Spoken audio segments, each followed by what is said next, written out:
So let's discuss with the author of the new novel, The Power Couple by Alex Berenson, and Admiral, Doctor, and Texas Congressman Ronny Jackson. Great to have you both with us tonight. Thanks, Shannon. Thanks, Shannon.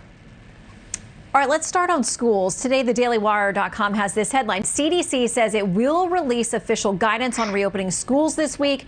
Biden says he will comply. They also note,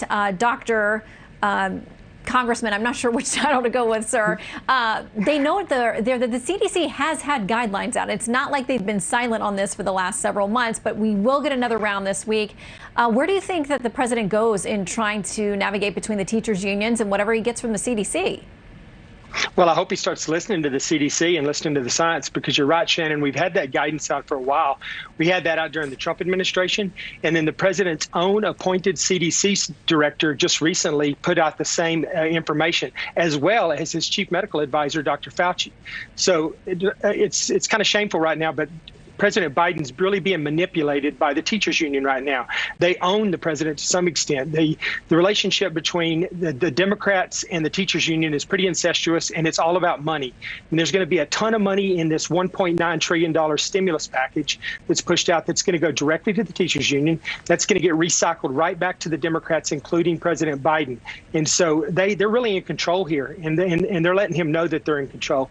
And I just think it's shameful that they're demanding that they get vaccinated before they go back to school. We still have elderly people, people with pre-existing conditions, and first responders that haven't been vaccinated yet. They are a priority. The teachers are not a priority for vaccination. It's not required for them to get back to school. Even the CDC director said so.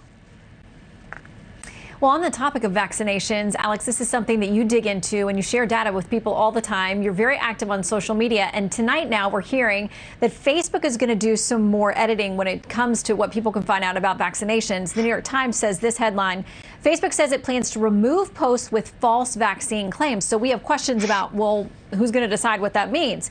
Facebook said it consulted with the World Health Organization and other leading health institutes to determine a list of false or misleading claims around COVID and vaccines in general. Alex, do you think that that is a good plan? Well, I think in general, big tech has behaved really badly for the last several months in terms of free speech. They've censored free speech more and more aggressively. Look, there's a bunch of stuff you can say about vaccines that are clearly untrue, right? You can say, oh, you're being injected with computer chips that are going to control your brain, or this is an effort to depopulate the planet. That stuff is stupid. I mean, I wouldn't ban it, but it's stupid. But there's a whole bunch of stuff that is, that's basically scientifically open to debate at this point, including how well the vaccines actually work in the real world, and including whether or not the sort of claimed 95% efficacy is anywhere near accurate. And if Facebook is going to, prevent me, or Twitter is going to prevent me from pointing to government data and scientific papers, I think that's wrong. I'm not saying that I know they're going to do that, but there's been considerable squelching of free speech and public debate in the last year around masks and around lockdowns, and they shouldn't do that about vaccines.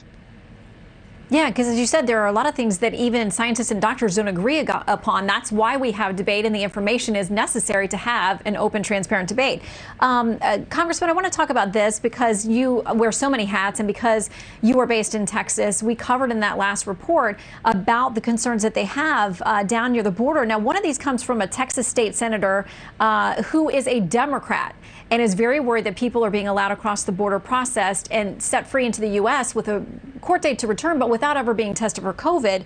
He says this, obviously that's very alarming to all of us, in that they're coming from Central America and through Mexico, and to be released into the United States without being tested for COVID is really unconscionable. It doesn't seem to line up with a lot of the other restrictions that we're, observing here in the U.S.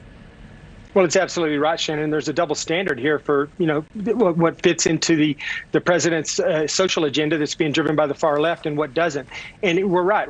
His open border policy that he's pushing out right now we have to worry about not only about, drugs and and gang members and rapists and murderers and all the other stuff that's coming across our border, we have to worry about this infectious disease.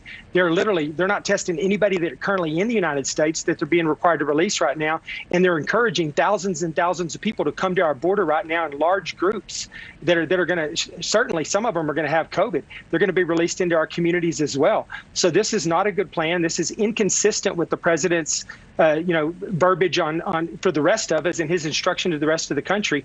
And so I think it's very hypocritical, and it's once again, it's being driven by the agenda of the far left, unfortunately. Yeah, when we know that there are a lot of people who are coming here simply seeking a better life or some kind of economic way to survive, but when you have people from both parties worried about them actually being screened so they can be here safely in the U.S., that's a question that has to be answered. Alex Berenson, Congressman Jackson, great to have you both. Thank you. Thanks for having me. Thank you, Shannon.